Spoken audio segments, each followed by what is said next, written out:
روزہ نہ رکھنے کی اجازت۔ نمبر 1، اگر بیماری کی وجہ سے روزہ رکھنے کی طاقت نہ ہو یا مرض کے بڑھ جانے کا شدید خطرہ ہو تو روزہ نہ رکھنا جائز ہے، بعد میں اس کی قضا لازم ہے۔ نمبر 2، اگر عورت حمل سے ہے اور روزہ رکھنے میں بچہ کو یا اپنی جان کو نقصان پہنچنے کا اندیشہ ہو تو روزہ نہ رکھے، بعد میں قضا کرے۔ نمبر 3، جو عورت اپنے یا کسی غیر کے بچے کو دودھ پلاتی ہے اور روزے سے دودھ کم ہو جاتا ہے اور بچے کو تکلیف پہنچتی ہے تو روزہ نہ رکھے، بعد میں قضا کرے۔ نمبر 4، شرعی مسافر جو کم از کم 48 میل تقریباً 77 کلومیٹر سفر کی نیت کر کے گھر سے نکلا ہو،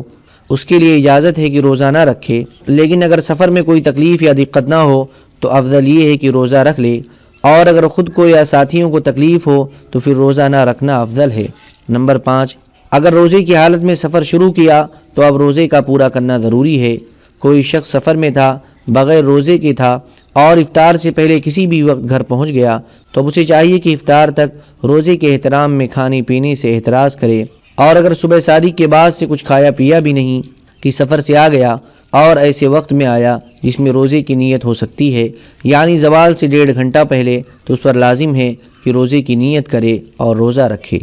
نمبر 6، اگر کسی کو قتل کی دھمکی دے کر روزہ توڑنے پر مجبور کیا جائے تو اس کے لیے روزہ توڑ دینا جائز ہے، پھر قضا کرے۔ نمبر 7، اگر بیماری یا بھوک پیاس کا اتنا غلبہ ہو جائے کہ جان کا خطرہ لاحق ہو جائے تو روزہ توڑ دینا نہ صرف یہ کہ جائز ہے بلکہ واجب ہے، البتہ اس کی قضا لازم ہوگی، کفارہ واجب نہیں۔ نمبر 8، عورت کے لیے ایام حیض میں اور بچے کی پیدائش کے بعد جو خون نفاس آتا ہے اس کے دوران روزہ رکھنا جائز نہیں، ان دنوں میں روزہ نہ رکھے، بعد میں قضا کرے۔ نمبر 9، بیمار، مسافر اور حیض و نفاس والی عورت کے لیے رمضان میں روزے نہ رکھنا اور کھانا پینا جائز ہے، لیکن رمضان المبارک کے احترام کی وجہ سے ان کے لیے لازم ہے کہ سب کے سامنے کھانے پینے سے احتراز کریں۔